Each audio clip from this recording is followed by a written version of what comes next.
आपको पता है जोमेटो के आईपीओ से सबसे ज़्यादा नाराज़गी किस में होगी? स्विगी में। स्विगी क्योंकि जब तक ये लोग अनलिस्टेड थे, एक मार्केट कुछ भी मार्केट कैप पे कुछ भी रेस कर लेते थे पैसा।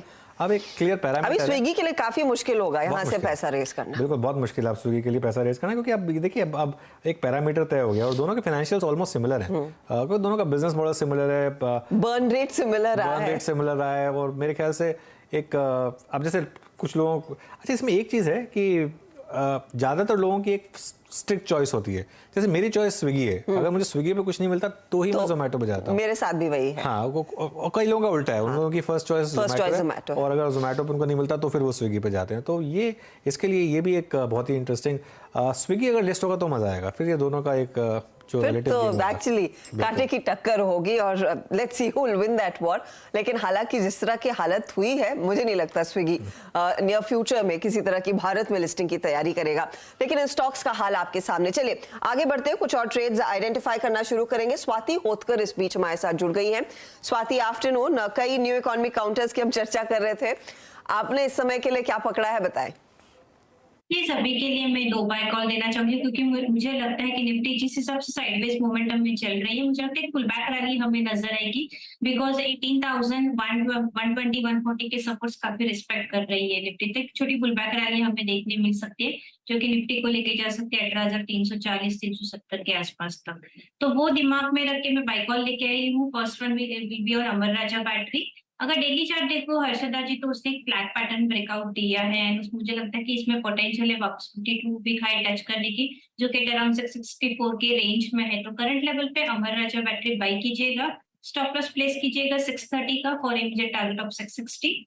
Second by call is on Apollo hospital. ये फिलहाल काउंटर हम देख रहे थे कि लास्ट काफी दिनों से सेलिंग प्रेशर में था, बट आज 20 डीएमए के ऊपर आया है। आई बिलीव कि इसमें भी एक पुल बैक रैली हमें नजर आ सकती है, जो कि काउंटर को लेके जा सकते हैं 4600 के आसपास तक।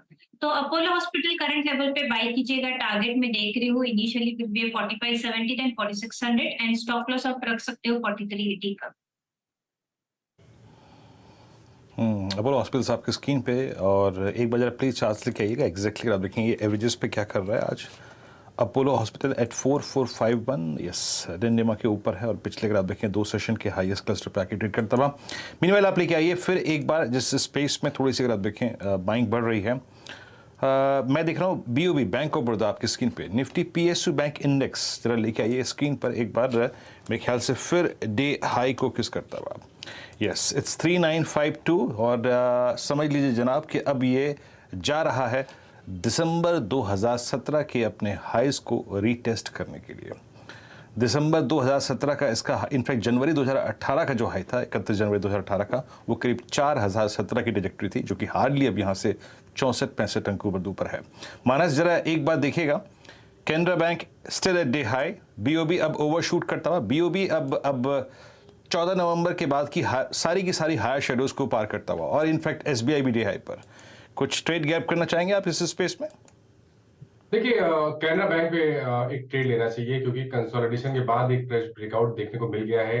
315 रुपए के ऊपर के भाव देखने को मिल रहे हैं। मॉर्निंग में गैप अप ओपनिंग थी, लेकिन उसके बाद करेक्ट हुआ और फाइनली अब जो मॉर्निंग के हाइस थे उसको भी ब्रीच कर दिया है। मेरा समझना है कि करंट लेवल्स पे कैनरा बैंक में खरीदारी करनी है। 313 रुपए के स्टॉप लॉस लगाइए, 4 से 4.5 रुपए का रिस्क है। लेकिन ऊपर की तरफ पोटेंशियल की बात करिए तो शायद आपको 1 से 2 दिनों में 330 तक के भाव भी देखने को मिल सकते हैं कैनरा बैंक में। बता दें कि मनी कंट्रोल पर दिए गए विचार एक्सपर्ट्स के अपने निजी विचार होते हैं। वेबसाइट या मैनेजमेंट इसके लिए उत्तरदायी नहीं है। यूजर्स को मनी कंट्रोल की सलाह है कि कोई भी निवेश निर्णय लेने से पहले सर्टिफाइड एक्सपर्ट की सलाह लें।